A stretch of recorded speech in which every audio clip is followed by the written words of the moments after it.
All right, y'all, we're going to have everyone join their seats again for our Blue Jobs panel session. So excited for this session. It was a fan favorite during New York Climate Week, so we're so excited to bring it back to Los Angeles, especially because there is so many blue jobs specifically here in Southern California. I'm so excited to have Elijah be our moderator today and to lead the conversation. So let's get into it. Yay. Thank you so much, Kristy. I'm excited to talk to you guys about a different color of green jobs, the blue jobs. To introduce myself, my name is Elijah Catalan. I'm a PhD candidate at UCLA. I study coastal restoration and genomic tools and bridging those tools with local and indigenous communities. I'm excited. I'm graduating this June. Thank you. And I'll be transitioning into a postdoctoral researcher position at California State University at Northridge. So I'm excited to hear from these esteemed ocean professionals, water professionals. Sorry. And learn a lot about getting into the water field. So that's me. I want to pass it on to my panelists. Could you all each introduce yourselves and tell us a little bit about your journey into your role today? Hey y'all, I'm Jessica Jewell. I am a digital director at an organization called the Water Hub, and we're freshwater peeps over there. So from source to sea, it's all important, right? And so I have been in marketing and communications for 15 years now and have been in the nonprofit space for about 12 of those years. I started my career, actually, working for PETA, doing celebrity campaigns. Gosh, I'm dating myself. That meant print ads and PSAs and physical ad unveilings. Very different than how it is now, right? And then after that, I transitioned into the environmental space where I've been, again, it's been 12 years now, actually, in the environmental space.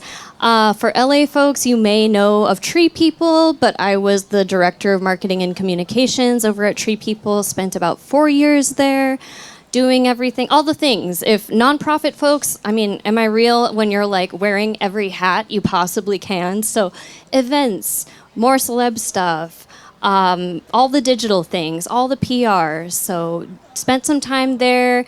Then I worked at an initiative of James Cameron and his wife, Susie Amos Cameron, around plant-based eating for the planet and for our health.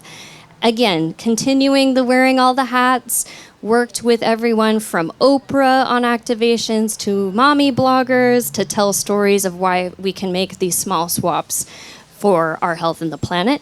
Then, pandemic happened, did a little bit of a detour, was consulting for a program of the NIH around diversity in STEM, and made my way back into the environmental world where I've been at with the Water Hub now for 5 years. And so it's been great. We focus on communications, digital and creative for the water justice movement across the United States.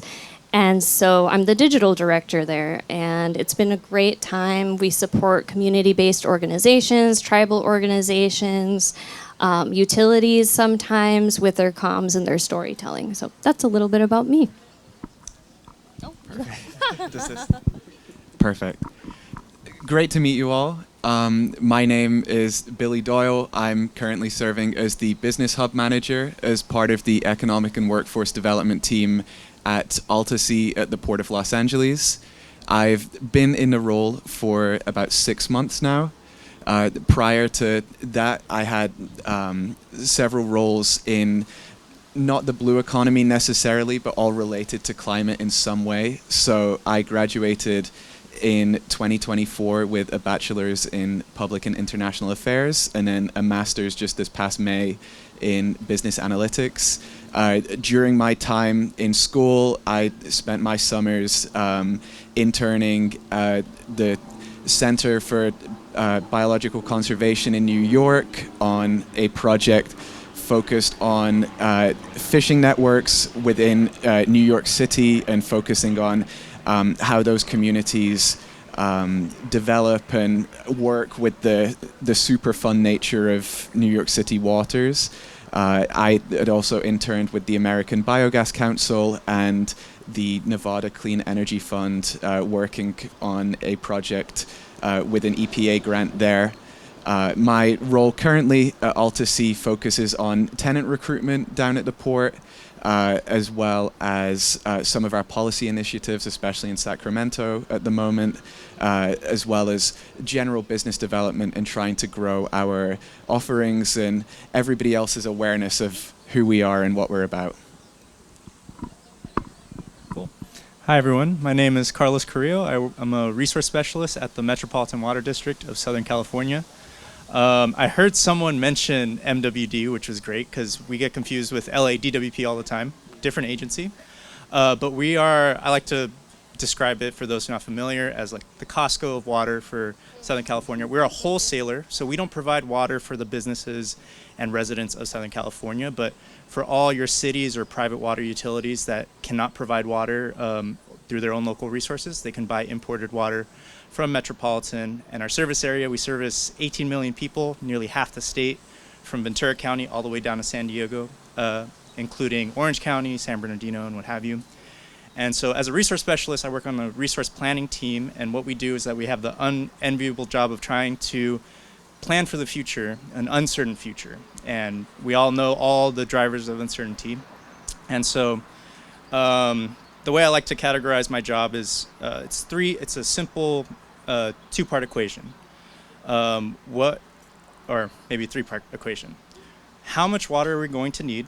And this includes things like demographic growth, what kind of businesses, who's going to live here. How much water do we have available here for us from our local sources like groundwater, recycled water, seawater desalination is happening in San Diego right now.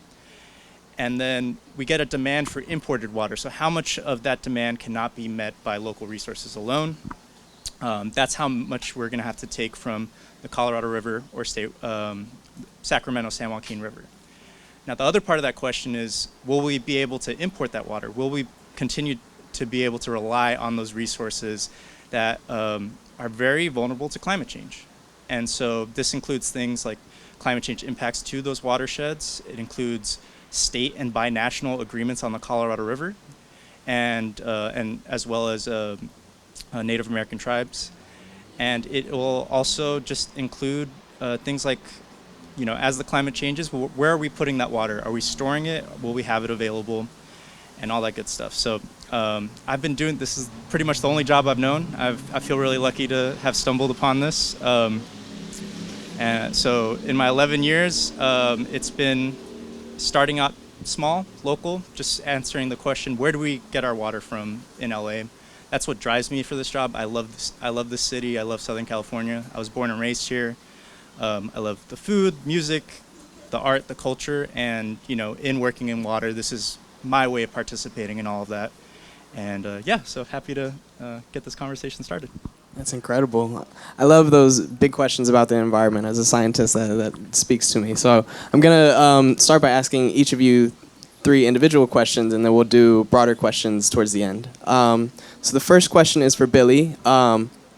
Altasea sits at the intersection of ocean innovation and workforce development. And I want to know, what kind of emerging blue jobs are you seeing today? What kind of innovation is taking place that's opening up jobs in the field?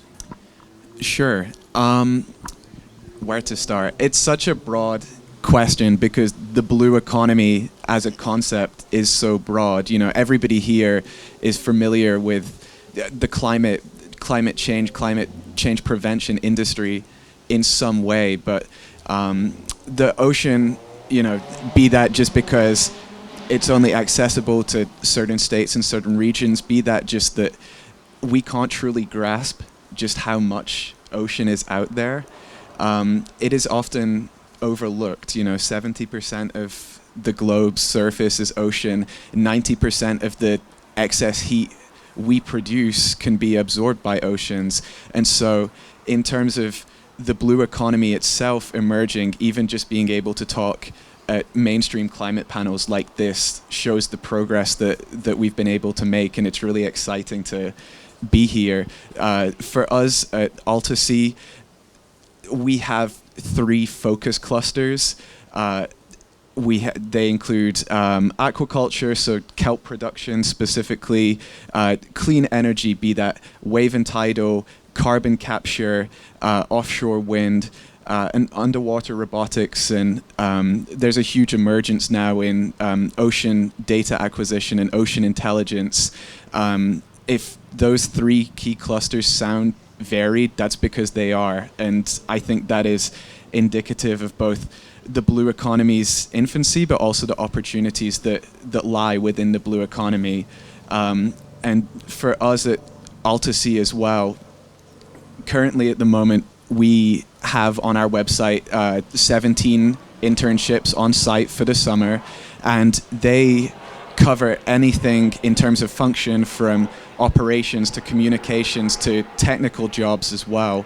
And so, when we talk blue economy, that isn't just a tagline, it is really an economy. And in order to sustain itself and be self-sustaining going forward, you need roles in emerging industries that aren't just pushing forward the technology specifically. And, we're really varied, both in the roles we have as well as the technologies that we're promoting as well. That's great. I like how you connected the vastness of the ocean to the vastness of opportunities that there are. So check out Altasea for those internship opportunities. So for Jessica, as the blue economy grows, not only are we going to need scientists like myself, but we also need storytellers and communicators, movement builders who can help communities understand water risk and resilience. How does your role at WaterHub expand what a water career can look like for young people who are interested in media, policy, and justice? Okay, so I had mentioned before, but just to recap. So the WaterHub is a comms and a storytelling shop for water justice across the U.S., and our goal really is about telling more hopeful and human stories about water to make activism more effective and to seed solution stories in a time of doomism and despair and disengagement, whether it's from climate to water, everything, all around us.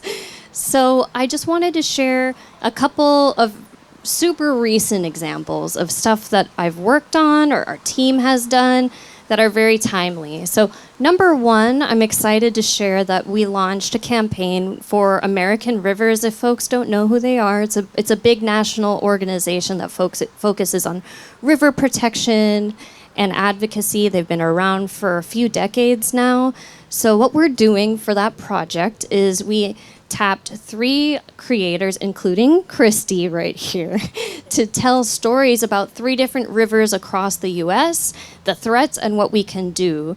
So there's going to be a series of 9 videos for 3 different rivers. One is the San Joaquin River that was previously mentioned, the threats around, overuse of the water, and specifically for this story, a mine that is proposed to trying to get a 100-year extension of their permit, and elevating stories of hope with green infrastructure that's being put in and habitat restoration on the river and why it's worth fighting for.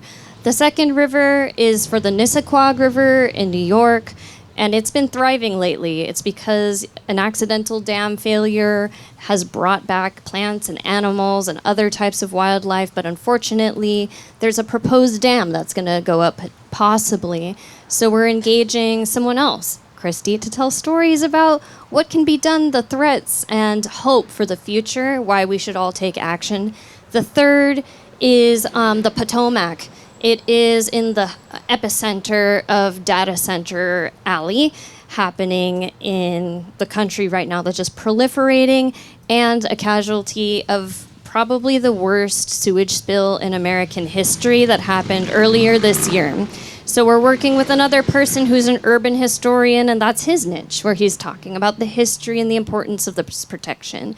So that's something that I specifically worked on digital to build these relationships and cultivate the story, developing creative briefs, just to give a little bit of context of my role.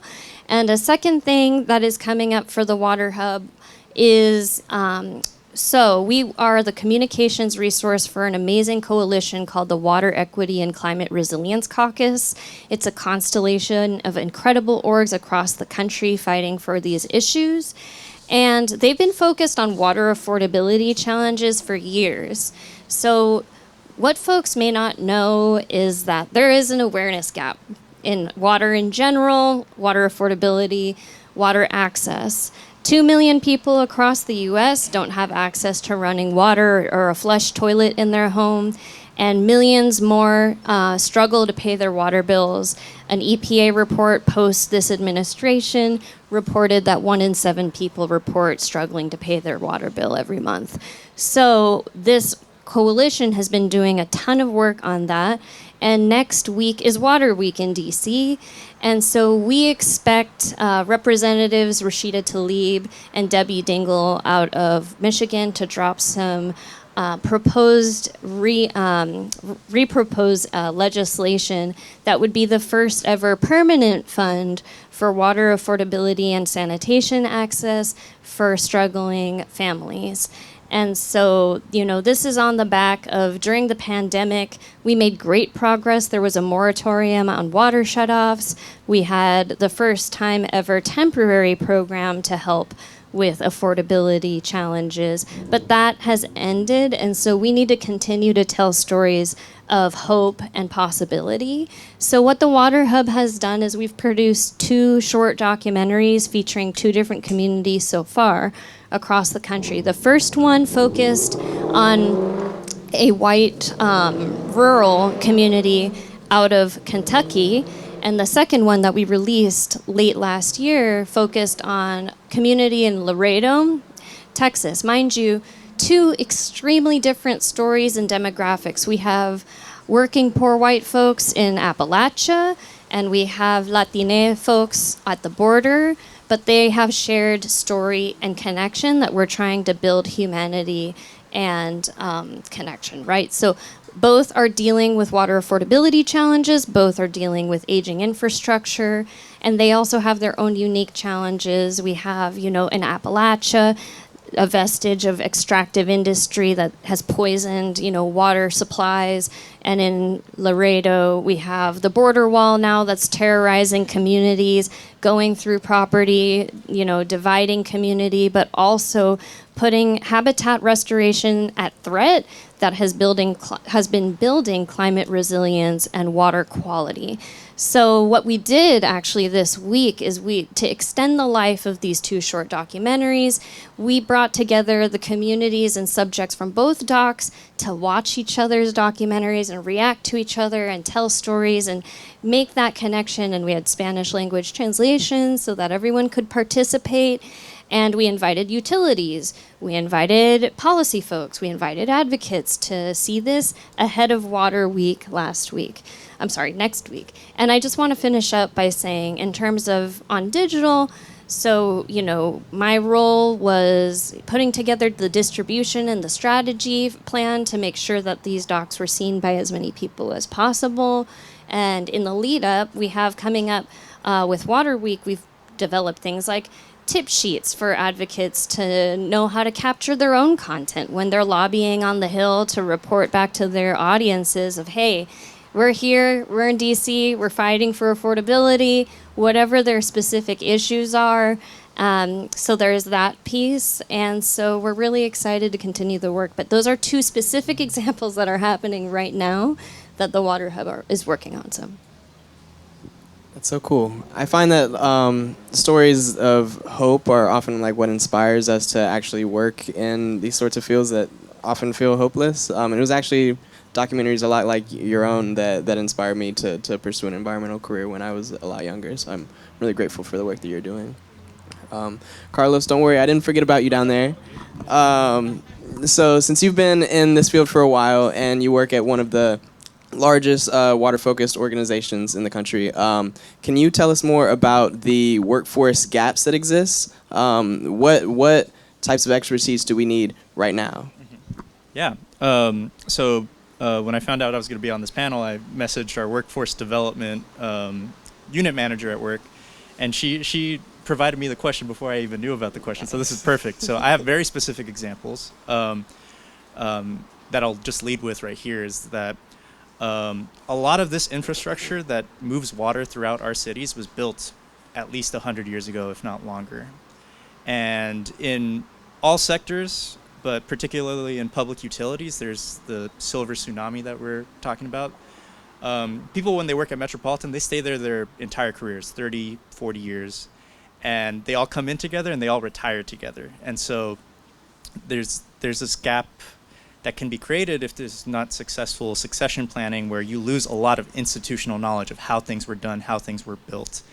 And that's vital information for how you maintain this. And so where we have the biggest gap and where we're actually kind of struggling to fill these jobs is for the trades.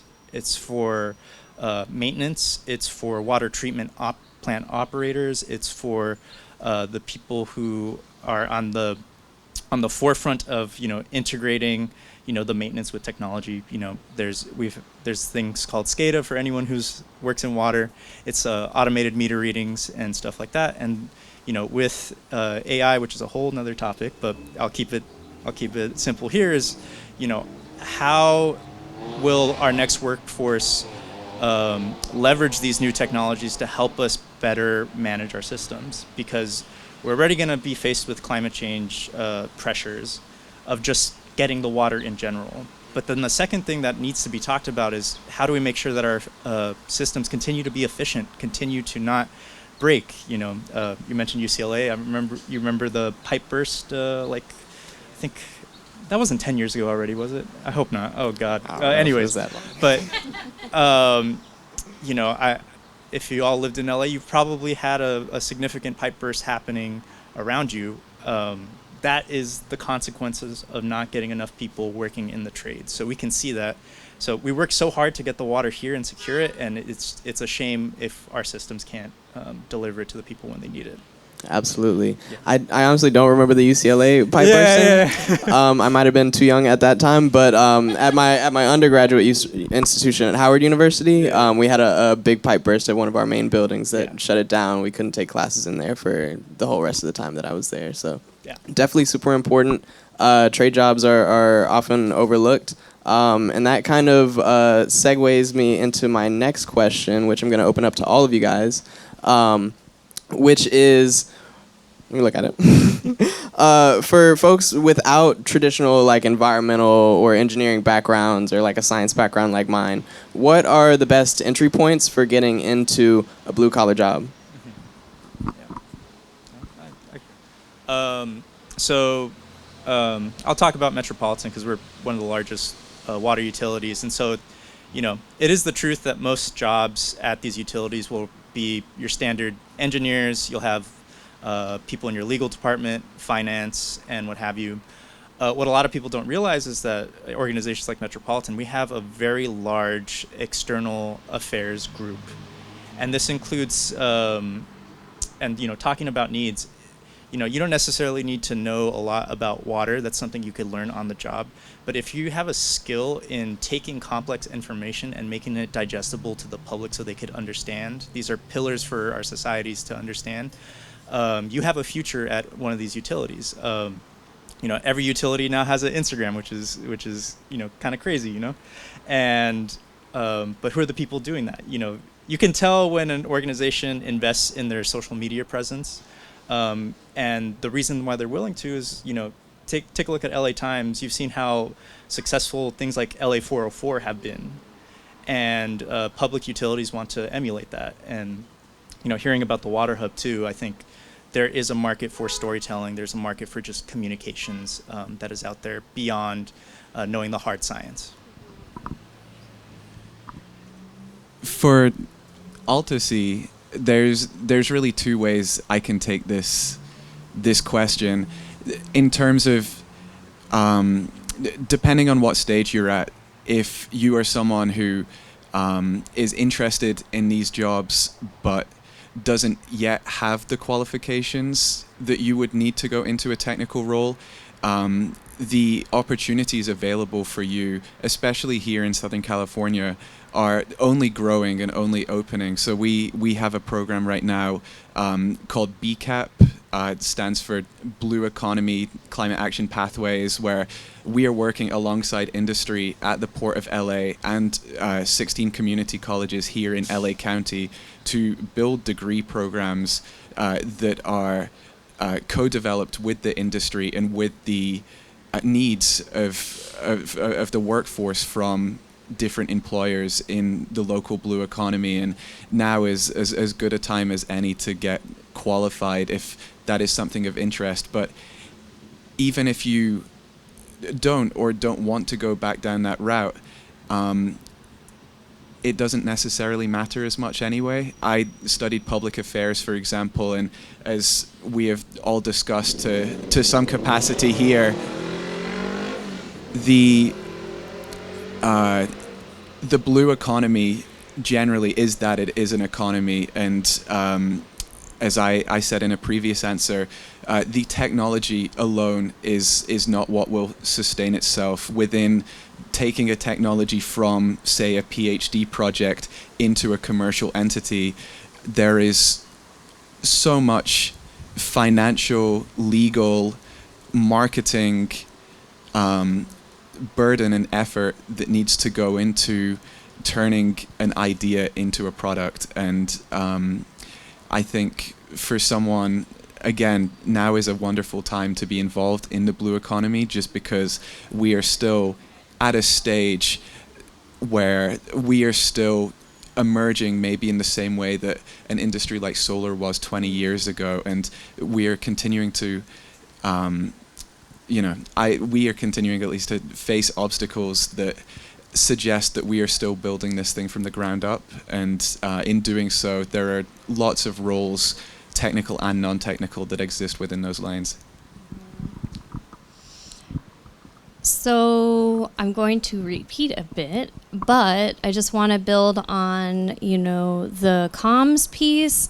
It is digital, especially when you think about, say you don't have even formalized comms or digital experience, but you're really passionate about getting into it. Our media environment is a mess. And we need more people who can communicate more clearly and accessibly. So the average reading level right now in the United States is now at the 6th grade. And 1 in 3 rigorous sources of news now live behind paywalls. And we have 75% of local newsrooms that have collapsed in the past couple decades. So think about decentralized media and how you want to build your own thought leadership. Start a Substack. If you're passionate about this issue, research, learn, reflect, share, build your own storytelling muscle, build your own digital presence. You can do it, right? We can all start and have that agency and passion, communicate that, and that can propel you into opportunity. And then just in terms of engagement, think about, you might not think like this is an interesting pathway or a way that could get you in. There are things like neighborhood councils that are informing water projects in their neighborhood, doing community outreach, getting buy-in, focus groups, all of that. Building up all of this evidence and the receipts that, like, hey, I'm showing up for my community, I'm telling stories.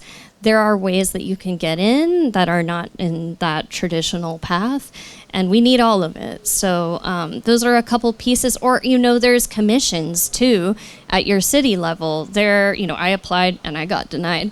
There's like parks commissions that you can join. They probably didn't want me on because I was, a little rabble rouser, but, just because I'm not connected to industry and, I'm not a Chevron exec, but, we need folks that are speaking up for our parks, and that is all connected to water. It's all connected. But anyway, I just wanted to offer those insights as well. Those are all great insights. Thank you. Applause for all of these folks. I think a big theme that we're seeing is that we need such a diverse array of skills, talents, and communities to come to the table. For our oceans. Maybe our sector has been lagging behind since it's still growing. But at the same time, I want to transition to our next question. At the same time that our blue economy and these jobs are growing, our oceans and our aquatic systems are also declining. So we've got huge issues like climate change, ocean acidification, eutrophication, etc. Looking forward for the next 5 and 10 years, how do you see the blue economy and the blue sector changing, and especially in terms of jobs and opportunities?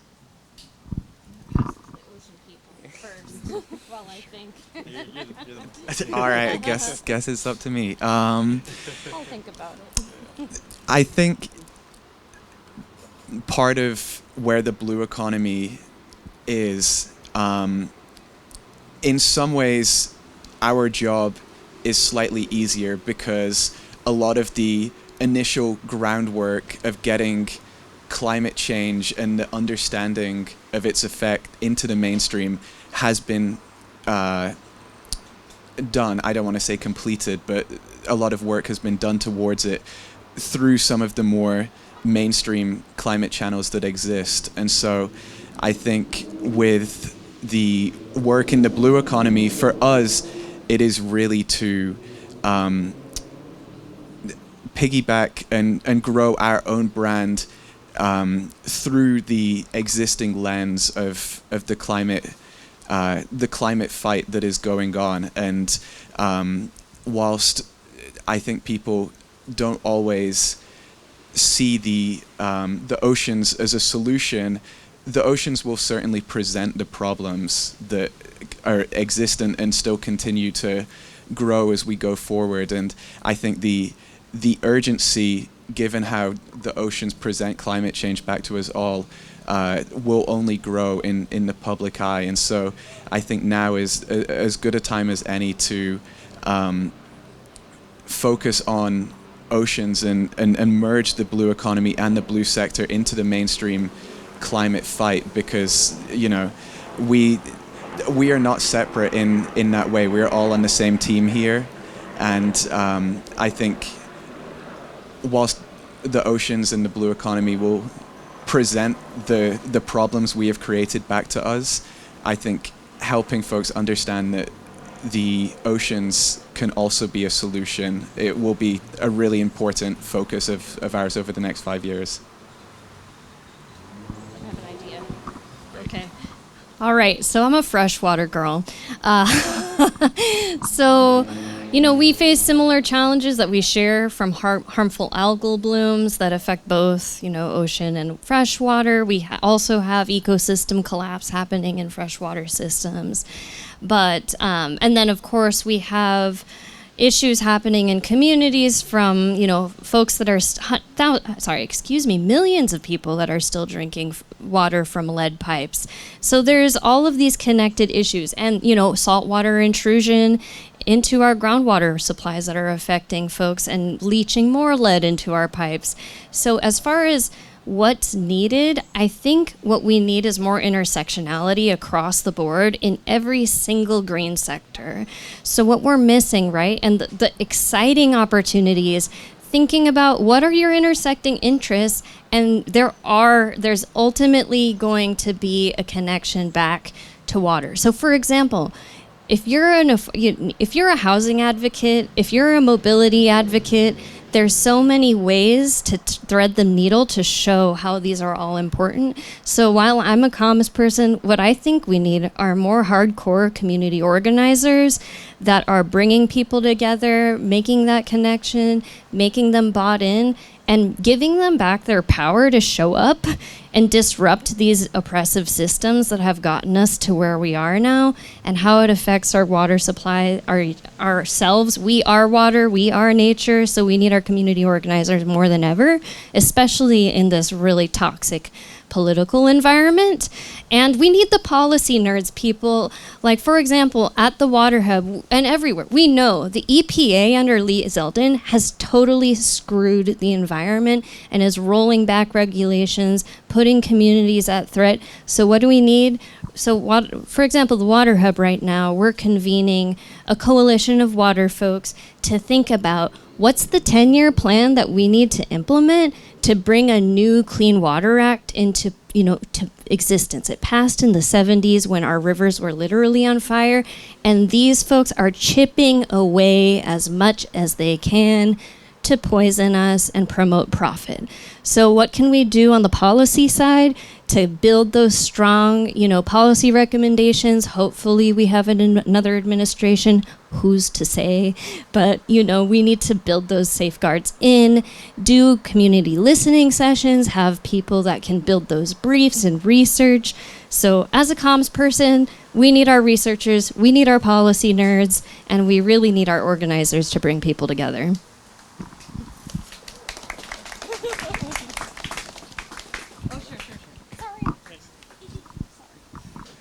All right. I've thought about this question a lot, and because it's such an interesting topic, and I'm just going to keep it to what I do for work. It doesn't encapsulate all that I feel, but I work for a water provider for municipalities, and what I didn't say at the last part of the equation that I started with is so there's a demand for water that we can't provide here. What if we're short? What if we can't do it? What do we do then? And that's the next part of my job. What kind of policies do we implement? And, if this was 1940, we would have said, let's go find another river. Let's keep going and extracting from an overtaxed ecosystem. We're now in 2026, and even if we wanted to, we couldn't. It's not the answer. And so what is the answer? Right now, it's changing the land use ethic within Southern California. Should everyone have a lawn? Should Metropolitan, who historically has only been, providing imported water, we fund conservation programs that help people remake their lawns into more drought-tolerant landscapes.